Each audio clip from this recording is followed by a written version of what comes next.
तुम्हारा अन्नदाता, पग पग पर है संग तुम्हारे अन्नदाता। लहू किसानों का बन के पसीना सींचता है धरती का सीना। मेहनत का तेरी हक दिलवाने, नई तकनीक नई खोज बताने। पशुधन को गुणवान बनाना, पौध सुरक्षा को सिखलाना, खेती के सब गुर समझाने, भारत का सरताज बनाने। आठों पहर है संग तुम्हारे अन्नदाता, अन्नदाता। नमस्कार, मैं श्वेता भट्टाचार्य आप सभी दर्शकों का अन्नदाता कार्यक्रम में स्वागत करती हूं। हर रोज की तरह कार्यक्रम में हम लेकर आते हैं खेती बाड़ी से जुड़ी हुई बहुत सी लाभकारी जानकारियां। तो चलिए सबसे पहले देखते हैं क्या है विशेष आज के कार्यक्रम में। सरसों की फसल में कीटों के नियंत्रण पर तकनीकी जानकारी। अच्छे उत्पादन के लिए बैंगन की फसल में आवश्यक कार्य। बकरियों से अधिक लाभ लेने के लिए देखभाल और प्रबंधन।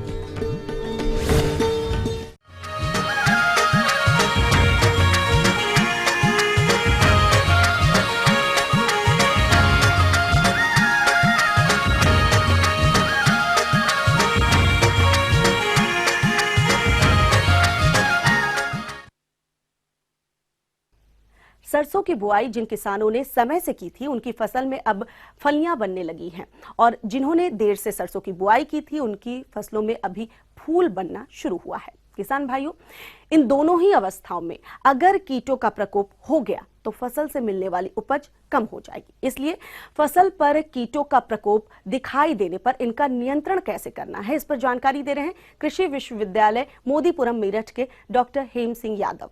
किसान भाइयों, मैं आज आपको सरसों में लगने वाले प्रमुख कीट और उनके प्रबंधन के बारे में जानकारी देने जा रहा हूं। यदि जो किसान भाई ने सरसों की फसल लगा रखी है उसमें कीट प्रबंधन करेंगे तो वो अधिक से अधिक लाभ प्राप्त कर सकते हैं। सरसों की फसल को हानि पहुंचाने वाले कीटों में से एक है बालदार सूंडी। ये कीट पीले अथवा नारंगी रंग की होती है और इसके शरीर पर घने काले बाल होते हैं। ये सूंडी पौधों की पत्तियों को खाकर नष्ट कर देती है, जिससे फसल की बढ़वार में तो बाधा उत्पन्न होती ही है, साथ ही इसका अत्यधिक प्रकोप होने पर पूरी फसल ही बर्बाद हो जाती है। तो कैसे बचाएं इस कीट से सरसों की फसल को?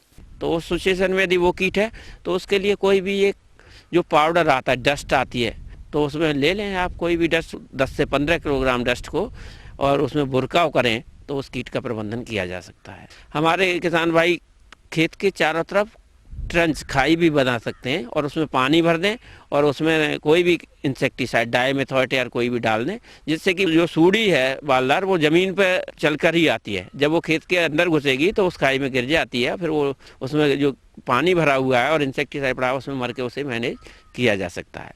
अब किसान भाई, हमारी जो फसल है थोड़ी बड़ी हो जाती है तो उसमें जो फलियां बनने और फूल आने की अवस्था है उसमें माहू चेपा कीट का प्रयोग होता है।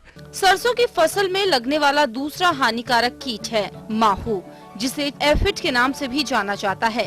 इस कीट का प्रकोप खासकर ठंड के मौसम में जब वातावरण में नमी अधिक होती है तब देखने में आता है। ये हरे मटमैले भूरे रंग का छोटा कीट होता है। इसकी शिशु और वयस्क दोनों अवस्थाएं पत्तियों के कोमल भागों से रस चूसकर एक मधु स्रावित करती हैं, जिससे फसल में फफूंद का आक्रमण शुरू हो जाता है। इसके प्रकोप से फसल में या तो फूल बनते ही नहीं है, अगर फूल बनते भी हैं तो उसमें फलियां कम लगेंगी, और जो फलियां लगेंगी भी उसमें दाने कम बनेंगे, जिससे उत्पादन में भी कमी देखने में आती है। तो इस हानिकारक कीट से फसल को बचाने के लिए कौन कौन से उपाय अपनाएं?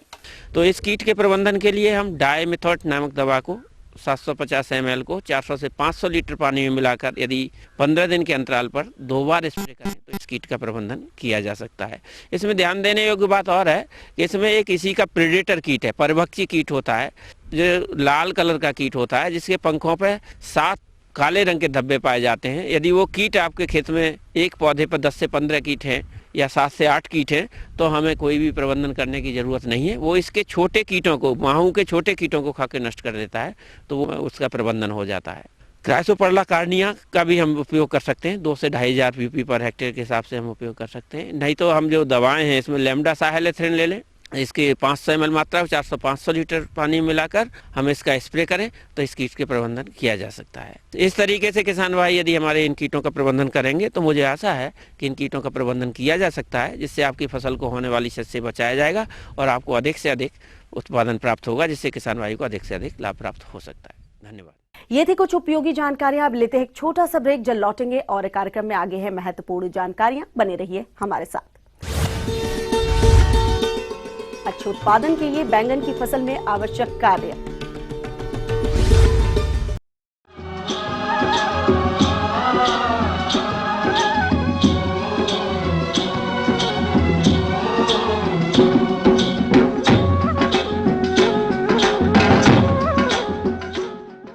ब्रेक के बाद एक बार फिर से आप सभी दर्शकों का अन्नदाता कार्यक्रम में स्वागत है।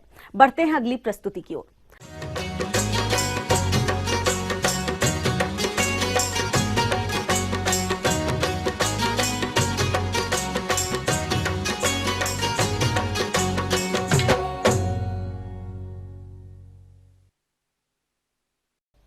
अपने प्रदेश में बैंगन की खेती वर्ष भर की जाती है।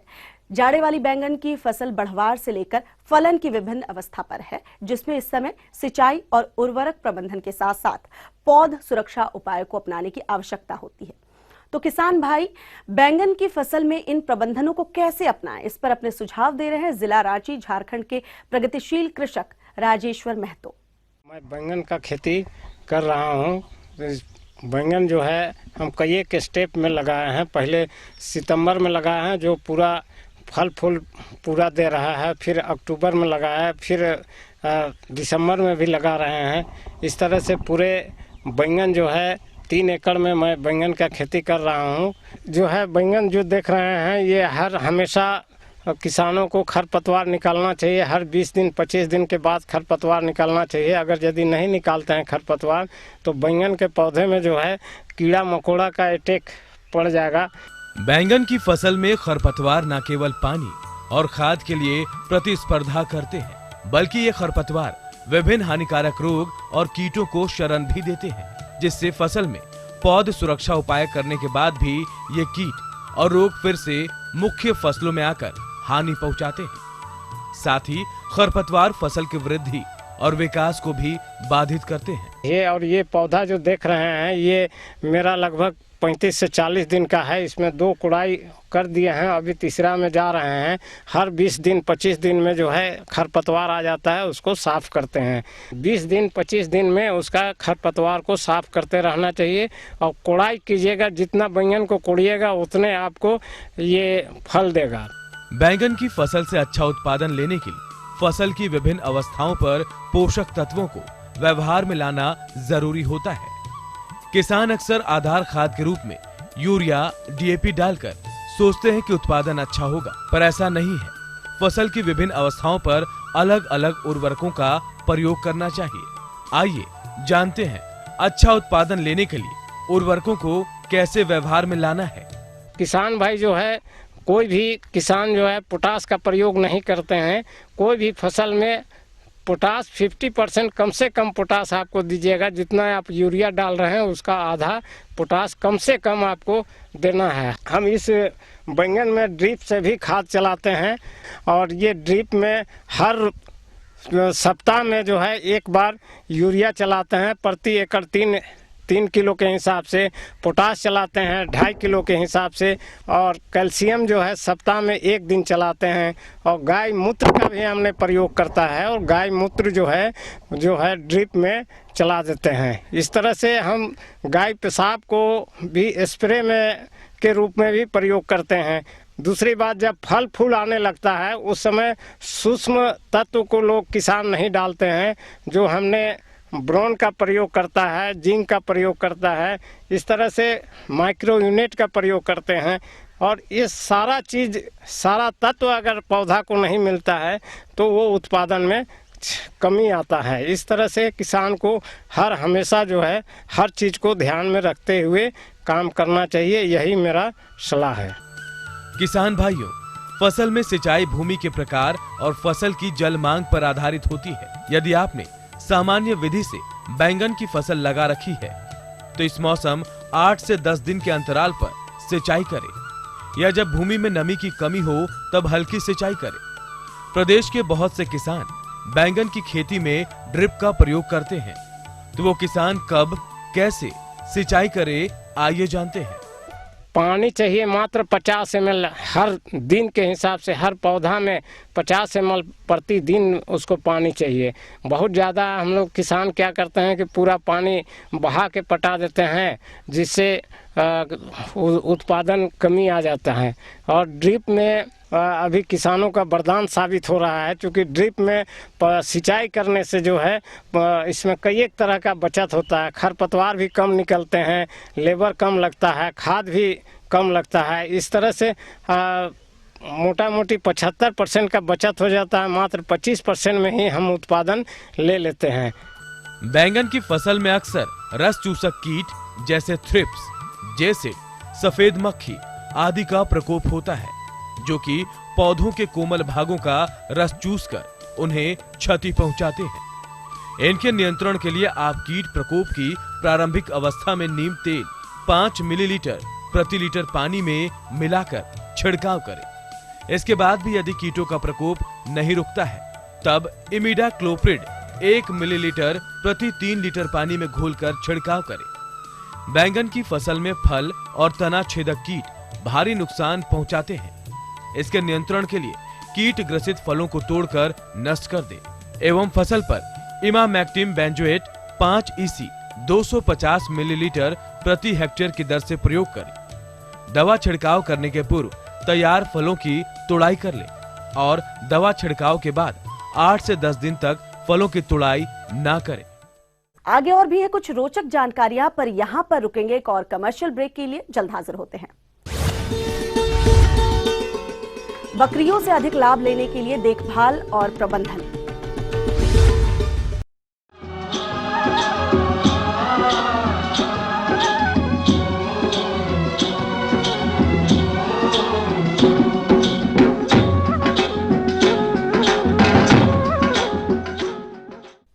ब्रेक के बाद आप सभी दर्शकों का स्वागत है। चलिए रुख करते हैं अगली कड़ी की ओर।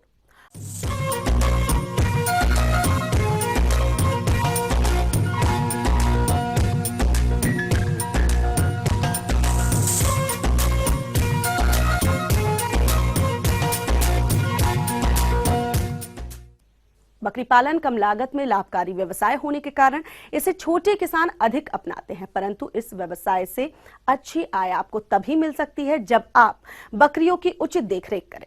तो कैसे करें इनकी उचित देखभाल एवं प्रबंधन, इसकी जानकारी के लिए हमारे सहयोगी ने संपर्क किया केंद्रीय बकरी अनुसंधान संस्थान मखदूम मथुरा के डॉक्टर महेश शिवानंद से। किसान भाइयों, अच्छे बकरी पालन होने के लिए बकरी का आवास अच्छा होना बहुत ज़रूरी है। जैसे कि आप यहाँ देख रहे हैं, हम जहाँ खड़े हैं, ये 20 बाई 60 का शेड है। इस शेड में ये शेड जो बनाया गया है, ये बच्चों को दूध पिलाने के लिए बनाया गया है। इसमें अलग अलग प्रकार के शेड्स है जिनमें कि बकरियों को रखा जाता है और हर शाम में उसी के बच्चों को दूध पिलाने के लिए ये उपयोगी है। इस शेड की अगर आप हाइट की बात देखेंगे तो ये 12 फीट ऊंचा है, 20 फीट चौड़ा है और इसकी लंबाई है 60 फीट। और इस शेड के आगे का जो 20 फीट एरिया है वो पेडाक एरिया है और पीछे भी 20 फीट का खुली जगह रखी है। एक अच्छे आवास के लिए बकरियों के 3/4 जो एरिया होता है वो खुला रखना बहुत ज़रूरी है। और आप जो दीवार बनाएंगे शेड के अंदर की, उसको आप कमर से थोड़ा सा ऊपर रखिए, जो कि फ्रेश हवा अंदर आने में और अंदर की हवा बाहर जाने में उपयोगी रहे। और इस शेड को आप नेट से कवर कर सकते हैं, जो कि जो जानवर होते हैं वो अंदर ना आ पाए और बकरी को ना खा पाए। या जब जहाँ पे जंगल का एरिया होता है वहाँ पे ये सब जालियाँ वगैरह रहना बहुत ज़रूरी है, क्योंकि रात में कुछ भी जानवर आके इनको खतरा हो सकता है। और जहाँ पे ज़्यादा ठंड होती है वहाँ पे आपको एक और ज़्यादा केयर लेने की आवश्यकता है। ये जो तिरपाल हमने आप देख रहे हैं, ये तिरपाल हम बिछा देते हैं सर्दियों के टाइम में। बकरियों का बचाव हम इस तिरपाल से करते हैं और इसको आप 24 घंटा टांग के मत रखिएगा। सुबह में जब धूप आती है उसको आप ऊपर कीजिए और शाम में जब ठंड बढ़ जाती है तब आप इसको नीचे कीजिएगा। इसकी वजह से क्या होगा कि धूप से आपका शेड भी है जो मॉइस्चर नहीं रहेगा, इसमें मॉइस्चर मीन्स आप गीलापन कम रहेगा और ये सूखा रहने में मदद करेगा। जब आप कोई भी फार्म कंस्ट्रक्ट करते हैं तब जो डायरेक्शन होती है फार्म की वो ईस्ट वेस्ट डायरेक्शन में होनी चाहिए, जिसकी वजह से धूप से बचाव हो पाए शेड का। और एक बहुत ज़रूरी बात है, शेड के आप दोनों या तीनों तरफ अगर नीम के, पाखड़ के, पीपल के पेड़ लगाएंगे तो ये आपके बकरियों के चारे में भी काम आएगा और फार्म को या आवास को ठंडा रखने में भी इसकी मदद करेगा। अब बकरी के आहार संबंधी हम जानकारी लेते हैं। बकरी पालन व्यवसाय को किस तरह से अच्छा बनाया जाए, इसमें आहार का बहुत ही ज़्यादा योगदान होता है। हम बकरियों को 3 प्रकार का चारा खिलाते हैं। उसमें पहले तो भूसा आता है, उसमें अरहर का भूसा, जौ का भूसा, ये 2 भूसा आते हैं। फिर आपको ग्रीन फॉडर, हरा चारा भी खिलाना होता है बकरियों को। और तीसरी बात है कि उसमें कॉन्सेंट्रेट भी बहुत ज़्यादा ज़रूरी है। कॉन्सेंट्रेट में आपको दाना खिलाना होता है आधा किलो एक बकरी को, बकरी के वज़न के हिसाब और बकरी के जो उसकी स्टेज होती है उसके हिसाब से आपको दाना बढ़ाना भी होता है। जैसे कि जो बकरी गाभन है उसमें थोड़ा सा दाना बढ़ के आपको खिलाना पड़ेगा सर्दी से पहले, और गाभन होने के बाद, बच्चा देने के बाद में आपको दाने की मात्रा बढ़ानी पड़ती है। और सारी बकरियों को आप दाना नॉर्मल ही दिया कीजिए। जो दुधारू बकरी है उसमें भी दाने की मात्रा थोड़ी सी ज़्यादा करने की आवश्यकता होती है। बच्चे और जो दूसरे जानवर हैं नॉर्मल, उनको आप दाना 300 से 500 ग्राम तक दे सकते हैं। भूसा उनको जब वो खेत से चर के आते हैं शाम में थोड़ा भूसा डालते हैं और कॉन्सेंट्रेट भी शाम में ही डालते हैं। हम जो बकरियों को दाना और चारा देते हैं वो आप किस में देते हैं ये भी जरूरी है। किसान भाइयों, CIRG में एक फीडर हमने विकसित किया है जो कि आप देख रहे हैं। इसमें नीचे आप दाना रख सकते हैं और ऊपर से चारा डाल सकते हैं जो कि हरा है। हरा चारा बकरियों को ऊपर से खाने में मदद होती है और नीचे से आप इसमें भूसा एवं दाना डाल सकते हैं। ये फीडर आप लोकल मार्केट में भी बनवा सकते हैं। इसकी जो प्राइस है वो 2 से 3 हजार तक आपको आराम से मिल जाएगी और ये मार्केट टू मार्केट वेरी करेगा। और एक बात भाइयों आपको ध्यान देनी जरूरी है, जो हम बकरियों को पानी पिलाते हैं वो कहाँ का पानी पिला रहे हैं वो सबसे बहुत जरूरी है, क्योंकि आमतौर पे देखा जाता है कि किसान भाई हमारे कहीं पे भी पानी पिलाते हैं जहाँ पे पानी रुका हुआ है, गंदा पानी है, और ये गंदा पानी पीने से बकरी बीमार होने की संभावना सबसे ज़्यादा होती है। इसीलिए हम ये सुझाव देते हैं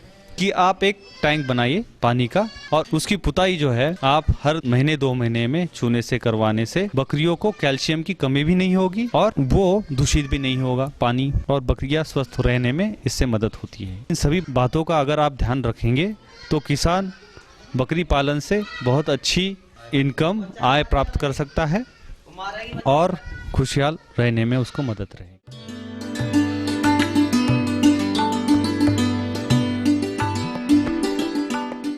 अन्नदाता हेल्पलाइन निशुल्क फोन संपर्क सेवा के माध्यम से आपके द्वारा पूछे गए प्रश्नों में से 1 या 2 महत्वपूर्ण प्रश्नों को हम अपने कार्यक्रम में शामिल करते हैं।